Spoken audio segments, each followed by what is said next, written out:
and welcome to this week's edition of the Butler Beat. I'm Becca Bornhorst. And I'm Ashley Davis. Relay for Life painted campus purple this week. Reporter Mary Algier has the story. Relay for Life is one of Butler University's largest fundraising events. While the relay itself isn't until this April, members of Relay put on Paint the Campus Purple Week to get everyone ready. We are here to promote our organization, Relay for Life. We work at the American Cancer Society, so we're just trying to get as much promotion as we can on campus. Last year, Butler Relay raised $60,000 for the American Cancer Society. Paint the Campus Purple Week helps to raise awareness and rouse participation. The Paint the Campus Purple Week is one that's been emulated by other universities. They've started their own Paint the Campus Purple Week because of what Butler's done, and they actually share photographs, share statistics of Butler's relay. Butler's trees were adorned with purple sashes, and special prizes were given to students who wore purple to basketball games. The week kicked off, though, with a luminary ceremony. Luminary ceremony is based off of the ceremony we have at Relay. Many Butler students have been touched by cancer in some way. Members of Relay lit these paper luminaries last Monday to encourage students to purchase their own. Then, at Relay, the bags will be lit to honor those who suffered or are suffering the disease. One Butler student has a personal connection with the cause. I'm a cancer survivor, and so it was something that I didn't really know the meaning of when I was younger, but I had just always stayed involved in it. And so when I learned that there was a way that I could take a leadership role and could help try and get other people involved, that was what I really wanted to do. For the Butler Beat, I'm Mary Algier. Relay for Life is April the 20th at the Butler HRC. Spring break is quickly approaching, and the Butler Corral and Out of the Doghouse have big plans to travel and perform over the holiday. I had a chance to catch up with the groups to see what's going on. Butler Corral, a group of talented singers on campus, will travel south to Florida for a week-long concert tour during spring break. Those who attended last week's concert at Northwood Christian Church got a glimpse of what the tour will feature. Director of the Corral, Dr. Eric Stark, says each performance is never exactly the same. We don't plan everything before the concert starts. We like to allow for there to be a little bit of kind of interpretation or inspiration in the moment. And so we get our preparations done, but then we try to kind of read the energy of the room a little bit as we sing, as we perform, and that way we're able to give what I think is a more exciting performance. Sunday's concert featured a variety of pieces ranging from spiritual music to Broadway stage hits. Another Butler musical group, Out of the Doghouse, also performed a few of their favorites. The all-male a cappella group will travel to Florida with the rest of the chorale over spring break. Junior Sam Dorrance is looking forward to the tour. So many of our concerts take place in kind of an academic setting that we very rarely get to go out and just show the public what we're all about and show off for people. So it's a lot of fun to get out. And then also, everyone wants to go somewhere for spring break and relax and unwind and do something fun and do something different. So going to Florida is definitely a good way to do that. Butler graduate student and assistant director of the Corral, Trevor Fanning, says Sunday's performance made him even more eager for the upcoming road trip. This is the music that we're going to bring on our tour with us, so it's really neat to get a chance to see how people respond. And as I was standing up there on the stage, I was thinking, we're going to do it 5 or 6 times over the course of the week, and it'll be exciting to see how the audience responds differently each night. The musically talented group will make way to their warm destination the third week of March. For the Butler Beat, I'm Becca Bornhorst. What do puppets and junk food have in common? Both were part of the JCFA Composers Orchestra. The concert included 4 pieces that were put together by the founder of the orchestra, Michael Shelley. The third piece included singing puppets, and the final piece featured people eating junk food, then switching to carrots because they are healthier. The audience enjoyed the uniqueness of the concert because these extra elements were a surprise.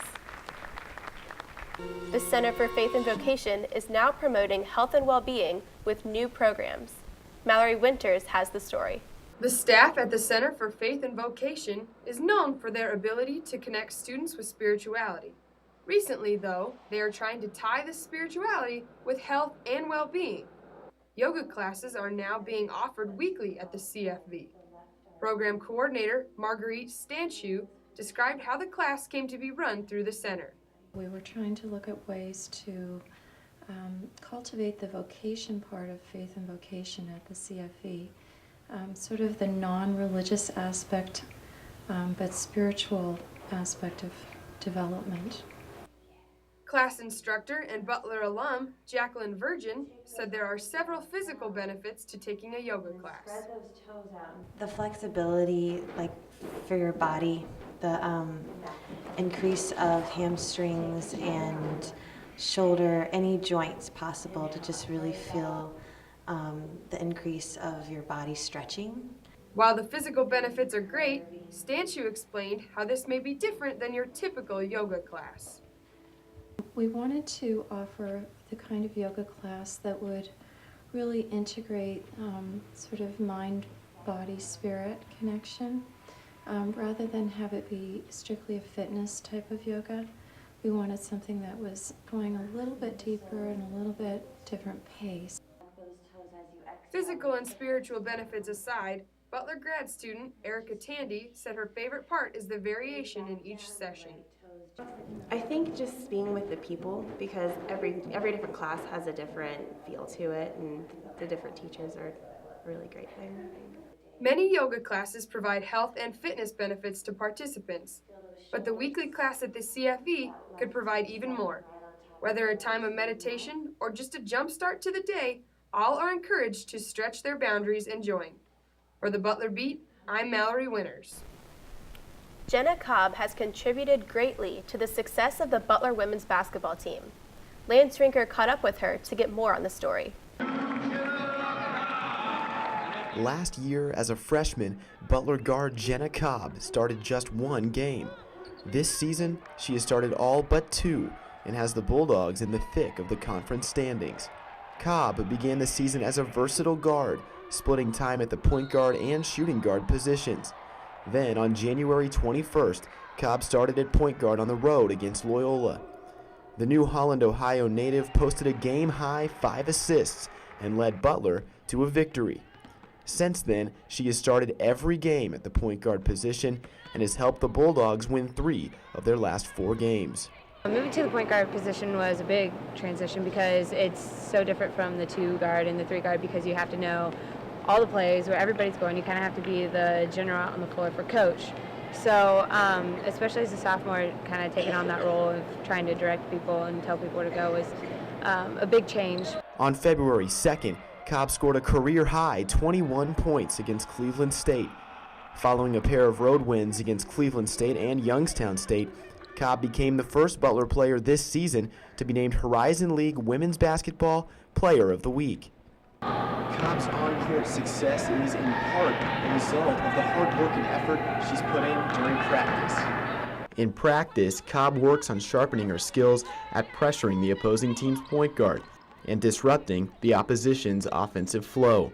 Her more than 2 steals per game rank 4th in the Horizon League. The energy she brings to the court has not gone unnoticed. I mean, Jenna is the type of player that comes to play every day. You know, you never have to talk to Jenna about effort. You know, you have to coach her up some, and we got to keep making her improve and get better at that position. But as far as effort, you don't have to coach Jenna for effort ever. With Cobb providing stability and leadership in the backcourt, the Bulldogs will look to continue their success as conference play draws to a close. For the Butler Beat, I'm Lance Rinker. To get in the Valentine's Day spirit, one of Butler's residence halls hosted an event that hasn't been tried before. Here's Matt Schumacher with the story. Love is still in the air after Cupid struck Resco Monday night in the form of a Valentine's-themed speed dating event. This was the first time ever that the Resco Life Skills Committee has put on a speed dating event. Resco RA and Life Skills Committee member Carly Hambridge says the idea for the event just sort of popped up. We sort of were just joking around about it because we just thought it'd be funny, and Valentine's Day came up, so we were kind of like, well, let's actually do it. However, what started as a joke turned into a successful social event, says Resco RA Brian Stanley. The turnout was actually a lot better than we thought. We got about like 25 to 30 people, so we weren't expecting too much, but it turned out pretty well. So. Each round lasted 2 minutes, and then male participants moved on to the next date. The event was well received by many students, including sophomore Olivia Nelson. Great experience, and I learned new people that live here in Resco and that's on our campus, and I feel like I'm unifying. The event drew a mixture of people, some like Olivia, just looking for a good time and to meet new faces. Other students like junior Katie Elo and sophomore Adeoli Adun, however, are looking forward to kindling a new relationship. I'm happy I came. I met Katie. I met Katie here. I feel like we could be good friends. You guys hit it off? We have a date tomorrow. Really? Yeah. Applebee's? Applebee's. Cambridge hopes the success of this event will inspire the committee and Resco residents alike to plan similar social events in the future. For the Butler Beat, I'm Matt Schumacher. The Center for Faith and Vocation is known for its peaceful atmosphere. Lately, however, an unusual household pet has caused a racket. The Butler Beat's Ryan Anderson has more. My foe, my enemy, is an animal. And in order to conquer him, I have to think like an animal, and whenever possible, to look like one. The frustration and quirkiness of Bill Murray's performance in Caddyshack tickles the funny bone for many. But for the Center for Faith and Vocation, Murray's words serve as pointers for their own small mammal problem.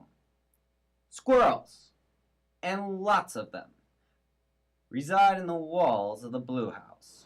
We would hear them in the building above our offices, and we would even see evidence of housing insulation and little pieces of concrete that were falling down between the walls. So it's been an interesting few months at the center. For months, the squirrels felt at ease in the center. A load of nutty treats is held in the ceiling above me, providing a sort of paradise for these peppy creatures. In response to the ruckus, the center recruited the services of squirrel expert and biology department head, Dr. Carmen Salisbury. So, told him how to bait them, told him, probably, just a little bit about what I knew about the squirrels and potentially who was over there, and let them do it. And so the next day they called and said that they caught one, and with one of the traps that I brought, again, up in the attic. What was the reason for the squirrels choosing the Blue House? Dr. Salisbury believes the location and convenience of the house attracted the animals. So I don't think there's anything in particular about the Center for Faith and Vocation, except that it's nice, warm, and cozy, and happened to be in a spot where there's access to the roof. But, it could have been any house. The caught squirrels are enjoying the outdoors again after being released into the wild, but there is no telling if they will be back. For the Butler Beat, this is Ryan Anderson.